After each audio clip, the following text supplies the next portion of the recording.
തൊണ്ണൂറുകളിലാണ് HIV എന്ന pandemic അഥവാ human immuno deficiency virus അഥവാ എയ്ഡ്സ് രോഗമുളവാക്കുന്ന വൈറസ് ലോകത്തെമ്പാടും പുറപ്പെട്ടത്.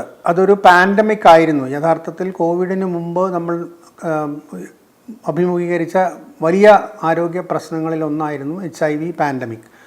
എന്നാൽ അത് കുറേയൊക്കെ നിയന്ത്രണത്തിലായത് നമുക്ക് HIV-ക്കെതിരായുള്ള ശക്തമായ മരുന്നുകൾ വളരെ വില കുറച്ച് ആളുകൾക്ക് കൊടുക്കാൻ കഴിഞ്ഞതോടുകൂടിയാണ്. HIV വൈറസിനെതിരായ ഒരു കുത്തിവയ്പ്പിന് വേണ്ടി അന്ന് ഒരുപാട് ഗവേഷണം നടത്തിയിരുന്നുവെങ്കിലും അത് വിജയത്തിലേക്ക് എത്തിയില്ല. അതിനു മുമ്പ് തന്നെ മരുന്ന് കണ്ടുപിടിച്ചതോടുകൂടി ആ ശ്രമങ്ങൾ പിന്നീട് മിക്കവാറും ഉപേക്ഷിച്ച മട്ടായിരുന്നു. എന്നാൽ ഇപ്പോൾ പുറത്തു വരുന്ന ഒരു വാർത്ത, HIV-ക്കെതിരായ ശക്തമായ ഒരു വാക്സിൻ ഇപ്പോൾ കണ്ടുപിടിച്ചിരിക്കുന്നു. അത് ക്ലിനിക്കൽ ട്രയലുകളിൽ പലതിലും ആശാവഹമായ ചില റിസൾട്ടുകൾ കൊണ്ടുവരുന്നുണ്ട് എന്നുള്ളതാണ്.